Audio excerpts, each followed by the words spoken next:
Friends, ಎಲ್ಲರಿಗೂ ನಮಸ್ಕಾರ. Welcome to yours kitchen corner. ನಾನಿವತ್ತು ರವಾ ಇಡ್ಲಿ ಮಿಕ್ಸ್ ಮಾಡ್ತಾ ಇದ್ದೀನಿ. ಅದಕ್ಕೆ ಬೇಕಾಗುವ ಸಾಮಗ್ರಿಗಳು ಇಲ್ಲಿ ನಾನು ರವೆ ತಗೊಂಡಿದ್ದೀನಿ, ಬಾಂಬೆ ರವೆ. ನೋಡಿ, ಈ ಥರ ಇರುತ್ತೆ ಬಾಂಬೆ ರವೆ. ಉಪ್ಪಿಟ್ಟಿನ ರವೆ ಸಣ್ಣದು ಅರ್ಧ kg ತಗೊಂಡಿದ್ದೀನಿ. ಗೋಡಂಬಿ ಚೂರು 1 ಟೇಬಲ್ ಸ್ಪೂನ್ ತಗೊಂಡಿದ್ದೀನಿ. 2 ಕಡ್ಡಿ ಕರ್ಬೇವಿನ ಸೊಪ್ಪು ಸಣ್ಣಕ್ಕೆ ಕಟ್ ಮಾಡಿ ಇಟ್ಟಿದ್ದೀನಿ. ಹಸಿಮೆಣಸಿನಕಾಯಿ 4 ಸಣ್ಣಕ್ಕೆ ರೌಂಡ್ ಆಗಿ ಕಟ್ ಮಾಡಿ ಇಟ್ಟಿದ್ದೀನಿ. 1 ಟೀ ಸ್ಪೂನು ಸಾಸಿವೆ, 1 ಟೀ ಸ್ಪೂನು ಜೀರಿಗೆ, ಕಡಲೆಬೇಳೆ 1 ಟೇಬಲ್ ಸ್ಪೂನು, ಉದ್ದಿನಬೇಳೆ 1 ಟೇಬಲ್ ಸ್ಪೂನು, ಎಣ್ಣೆ 2 ಇಂದ 3 ಟೇಬಲ್ ಸ್ಪೂನು. ಈಗ ಮಾಡೋದು ಹೇಗೆ ಅಂತ ನೋಡೋಣ ಬನ್ನಿ.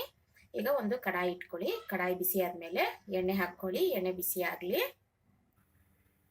ನೋಡಿ, ಕಡಾಯಿ ಇಟ್ಕೊಂಡಿದ್ದೀನಿ. ಕಡಾಯಲ್ಲಿ 2 ಟೇಬಲ್ ಸ್ಪೂನು ಎಣ್ಣೆ ಹಾಕೊಂಡಿದ್ದೀನಿ. ಎಣ್ಣೆ ಬಿಸಿ ಆಗಿದೆ. ಈಗ ಫ್ಲೇಮು ಸಿಮ್ ಇಟ್ಕೊಳ್ಳಿ. ಈಗ ಸಾಸಿವೆ ಮತ್ತು ಜೀರಿಗೆ ಹಾಕ್ಕೊಳ್ಳಿ.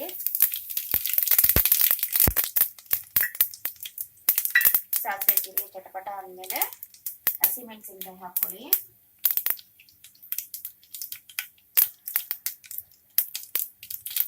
ನೋಡಿ, ಸಾಸಿವೆ ಜೀರಿಗೆ ಚಟಪಟ ಅಂತ ಇದೆ. ಈಗ ಹಸಿಮೆಣಸಿನಕಾಯಿ ಹಾಕ್ತಾ ಇದ್ದೀನಿ.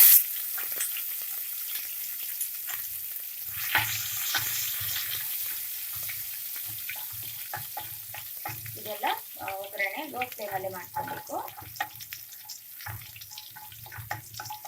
ಈಗ ಕರಿಬೇವು ಹಾಕ್ಕೊಳ್ಳಿ.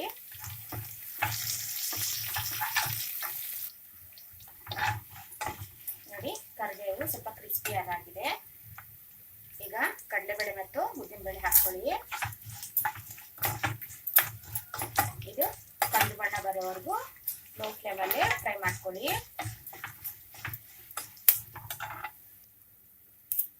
ನೋಡಿ, ಕಡಲೆಬೇಳೆ ಕಂದು ಬಣ್ಣ ಬಂದಿದೆ. ಕಡಲೆಬೇಳೆ ಉದ್ದಿನಬೇಳೆ.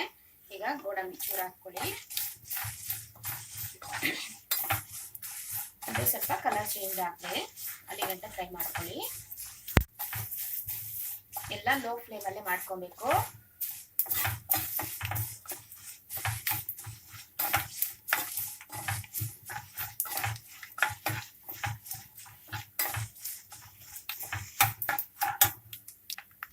ನೋಡಿ, ಗೋಡಂಬಿ ಕೂಡ ಕಲರ್ ಚೇಂಜ್ ಆಗಿದೆ. ಈಗ ರವೆ ಹಾಕ್ಕೊಳ್ಳಿ, ಬಾಂಬೆ ರವೆ.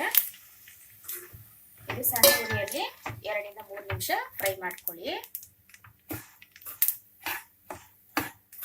ಒಂದು 2 ಇಂದ 3 ನಿಮಿಷ ಫ್ರೈ ಮಾಡ್ಕೊಂಡ್ರೆ ಸಾಕು. ಇದು ಸಿಮ್ ಫ್ಲೇಮಲ್ಲಿ ಇಟ್ಕೊಬೇಕು. ನೋಡಿ, ನಾನು ಸಿಮ್ ಫ್ಲೇಮಲ್ಲೇ 3 ನಿಮಿಷ ಫ್ರೈ ಮಾಡ್ಕೊಂಡಿದ್ದೀನಿ. ಈಗ ರವಾ ಇಡ್ಲಿ ಮಿಕ್ಸು ರೆಡಿ ಆಗಿದೆ. ಇದು ನೆಕ್ಸ್ಟ್ ವಿಡಿಯೋದಲ್ಲಿ ನಾನು ರವಾ ಇಡ್ಲಿ ಹೇಗೆ ಮಾಡೋದಂತ ತೋರಿಸ್ಕೊಡ್ತೀನಿ. ನೀವು ಟ್ರೈ ಮಾಡಿ. ಇದು 1 ತಿಂಗಳವರೆಗೂ ನೀವು ಸ್ಟೋರ್ ಮಾಡಿ ಇಟ್ಕೊಬೋದು. ತಣ್ಣಗಾದ್ಮೇಲೆ 1 ಟೇಬಲ್ ಸ್ಪೂನು ಉಪ್ಪು ಹಾಕಿ ಮಿಕ್ಸ್ ಮಾಡಿಬಿಟ್ಟು ನೀವು ಎತ್ತಿಟ್ಕೊಡಿ. 1 ತಿಂಗಳವರೆಗೂ ಇದೇನು ಕೆಡೋದಿಲ್ಲ. ನೀವು ಟ್ರೈ ಮಾಡಿ ಹಾಗೂ ಕಮೆಂಟ್ ಸೆಕ್ಷನಲ್ಲಿ ತಿಳಿಸಿ. ಮರೆಯದೆ ಶೇರ್ ಮಾಡಿ, ಲೈಕ್ ಮಾಡಿ, ಸಬ್ಸ್ಕ್ರೈಬ್ ಮಾಡಿ. Signing out from yours kitchen corner. Thank you.